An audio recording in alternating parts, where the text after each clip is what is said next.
My next guest is going to be back in action, taking on UFC veteran Justin Jaynes this Friday, I should say, not Saturday. Fusion Fight League. It's going to be a good one. It's Lloyd Mix joining me here on the program. Lloyd, how you doing? Good. How you doing today? I'm doing great. I appreciate you making time, especially during fight week now. I talked to Justin yesterday, and it seems like this fight kind of came together with the both of you. I understand he did some commentary on one of your fights, and you didn't like it, and you guys kind of got into it a bit, and that's basically how this fight was set up. Has that ever happened before? Got into it. Man, I wish we got into it. We were at a bar. He didn't want to get into it there. I'll tell you that right there. Okay. But yeah, I mean, his commentary was trash. I mean, and I usually, get along with people doing commentary and stuff. And I kind of figured out, with a little research myself, his commentary was trash just because, it was somebody he was training with. I get it. You want him to win. So, I mean, everybody in the house, saw that fight that night. They saw what I did. I mean, I didn't get the judges to go my way. And I was a little upset about that, but he's a good fighter. It was a good fight. I'm not gonna take anything from him. He had a good fight. I'm not, I didn't think he beat me that night, and he told me that he was coming there to fight, and he didn't come there to fight at all. But yeah, Justin Jaynes over there talking about, oh, did you see that one that Gage just? Oh my God, yeah, he's definitely losing this fight. And even the other guy and the other commentator was like, dude, like what's going on with you? So that heated me up a little bit, and I didn't go over there and talk trash to him. I was just like, hey man, I just told him straight up, your commentary is trash. And I was like, and then I think he even admitted to me that some of it was trash too, because he the issues that him and Gage knew each other and shit. But whatever it is, it's all water on the bridge. Now I get to fight him. I get to go in there and exactly. Beat him up and like do what I like to do best. And I didn't even like, he was like jumping, I think he's got a little bit of that little man syndrome going on, because he was antsy. He was like, oh my God, another fight. So yeah, let's do it. Come down to my hometown and take a beat down. Before we talk about this fight, I want to actually rewind a little bit because I mentioned this to you in our DMs. We've done one interview before, and it was ages ago. It was before you fought Kurt Hollabaugh in Titan FC. And I know you had like Kurt Hollabaugh. Yeah, that was a while ago, obviously. But I was curious because you left MMA, it looked like in 2016, and then didn't come back till 2021, if I'm not mistaken. What was the reason for the layoff there, as far as you taking time away from the cage? Because I was curious about that. Oh, I got a wife, I got a life, and I I settled down a little bit. I got to taking care of some things I had to take care of before I can continue fighting. Like, bills got higher, for sure. Yeah. Inflation. It all adds up, so yeah. Yeah. It added up on me. So, I got a wife. I started being responsible. I got a good job. I did all the things I probably should have did before I started fighting. So I got all that knocked out of the way. And, I had some time on my hands, and BKFC called up, and, I was working pretty hard then too. I was working like a lot and like trying to get monies back up then. But, after I got that, that quick knockout, that in that first round, that was pretty exciting. I can't lie. It got the blood flowing. Got another one in, and then I got talked into an MMA fight after that. I don't know how I got talked into that, but I did it anyway because he said he was gonna come there to fight. And then I thought that I was like, yeah, well, I want to do it bare knuckle, and I figured that if I do one in MMA, he'd go bare knuckle, but no, he wasn't. He didn't want none of that. So. Yeah, here we are now, and now I'm 2-0 as bare knuckle, and I'm going for my third one, and hopefully the matchmaker Shook is over there watching. Nate Shook is watching, and hopefully they give me a ranked opponent next, which I'm looking forward to. Okay. Just last thing I wanted to ask you, because again, this is something like I would kind of setting up this interview. You had a different last name before. Did you take your wife's last name? How did you come up with because you have the last name mixed now? But when I interviewed you, and I remember watching you in Bellator, you had a different last name. Yeah. Well, yeah. My wife is awesome. My new family is awesome. And when we got married, they mean everything to me. And I changed my name to her. It's like it wasn't something that I had to talk to my family over or anything. It's just like I live in Montana, and this is where they are, and this is my family up here. So, it just seemed right for me to change my name to Mix. And, there's plenty of Woodard. I mean, my family on my Woodard side is plenty big, and there's plenty of over there hold the name. And I still represent the Woodards. It's just, just changed my name last, fit in with my family over here. And it's been pretty cool. Not a lot, I get a lot of responses on that because not a lot of people do it. But, times are changing, and I have more respect for the women in my life than anything else. The person I respect the most in my life was my grandma. So, yeah, I gotta respect the woman I love, so that's how it goes.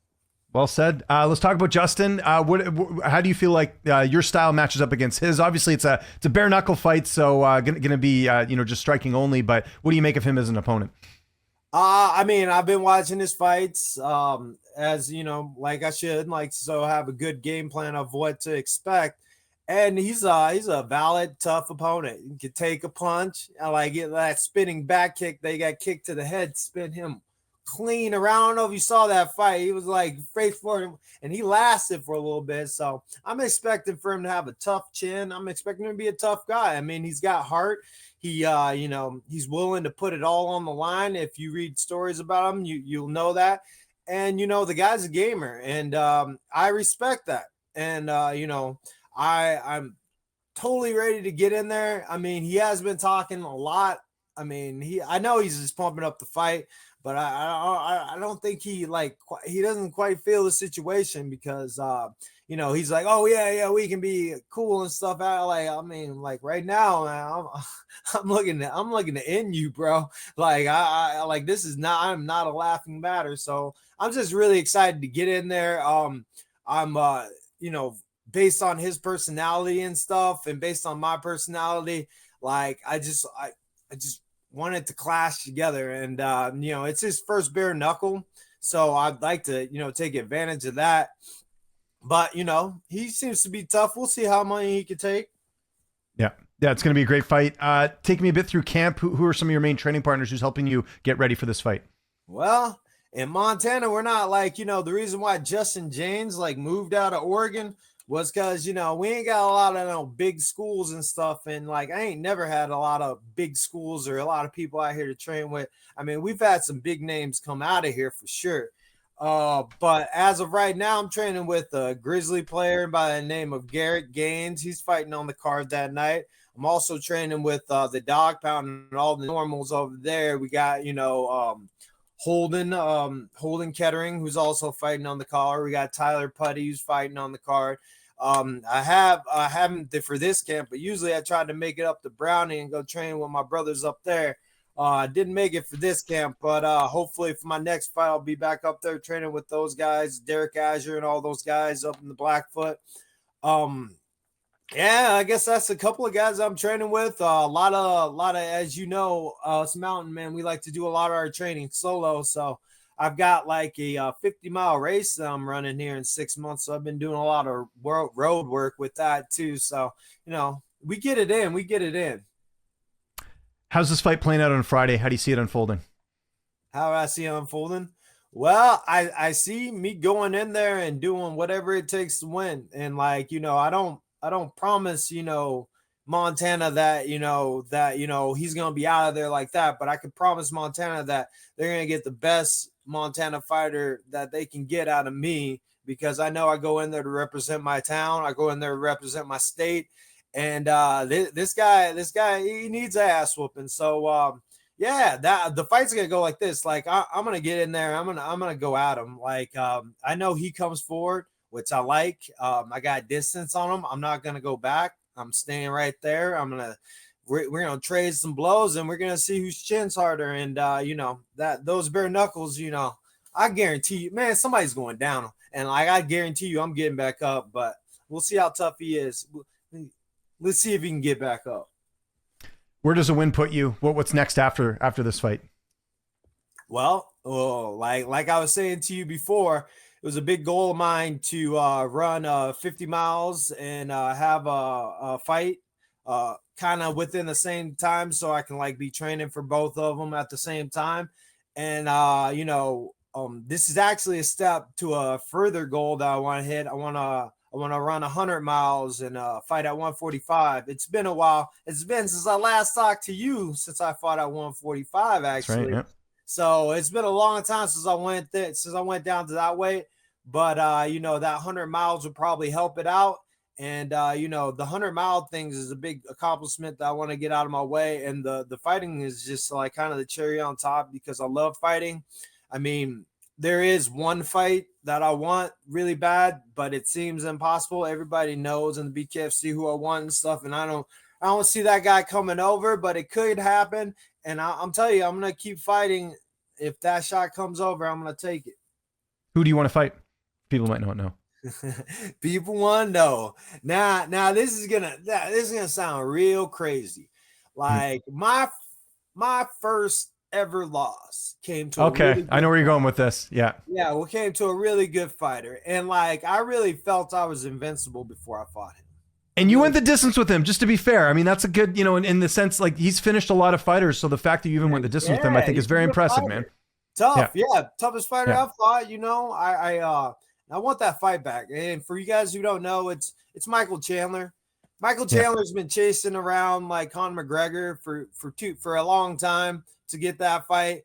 And like, you know, he's fighting a really tough guy coming up here in Miami. Actually, it's all like the stars are coming to line because he's actually fighting Paddy Pimblett on the exact same day that I run the 50 miles. So when I get done with that 50 miles, hopefully I get done with it fast enough that I can get back and watch all the prelims and watch everything on the show. That's kind of the motivating factor to get me done a little bit faster because I'd like to see that fight with him. I am rooting for him, but with their styles, I'm probably the only one saying this because believe me, I don't want Paddy Pimblett. I'm Team America all the way, and I love Michael Chandler, even though I want to fight him.